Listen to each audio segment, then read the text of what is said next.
کہ جب حدیبیہ کے قریب پہنچے تو قصبہ بیٹھ گئی، وہی اونٹنی جو رسول اللہ صلی اللہ علیہ وسلم کے اشاروں پہ دوڑتی ہے، رسول اللہ جہاں پہ چلتی ہے، آج اچانک بیٹھ گئی ہے. بعض صحابہ کے منہ سے یہ بات نکل گئی کہ قصبہ نے کمی ہو گئی ہے. تو رسول اللہ صلی اللہ علیہ وسلم نے کہا ما خلعت القصوى وما ذاك لها بخلق ولكن حبسها حابس الفیل. یہ قصبہ نے کمی نہیں ہوئی اور نہ یہ اس کی عادت ہے، ہاں اس کو اس نے روکا ہے جس نے ہاتھی والوں کو روک دیا تھا، یعنی رب کے حکم سے رکی ہے. اور پھر اللہ کے حکم کو سمجھتے ہوئے، نبی سے پیغمبر تھے، کہ قصبہ کا عین مکہ کے قریب پہنچ کر حدیبیہ کے کنارے پہ بیٹھ جانا اور بار بار اٹھانے پہ نہ اٹھنا یہ اللہ کی طرف سے رسول اللہ سمجھ گئے.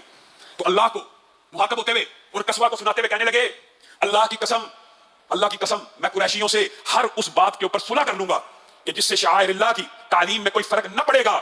اب اٹھ قصبہ، رسول اللہ کا یہ کہنا تھا، اونٹنی ایک دم کھڑی ہو گئی. اور رسول اللہ صلی اللہ علیہ وسلم اللہ کے ارادے کو بھان چکے تھے. تو حدیبیہ کو پار کر کے جب دوسرے کنارے پہ پہنچے پھر خود پڑاؤ ڈال دیا کہ یہ قصبہ ویسے نہیں تھی رکی، اب میں نے جو بات کہی ہے اٹھ گئی ہے. اللہ کو گویا یہی منظور ہے کہ ہم یہاں پہ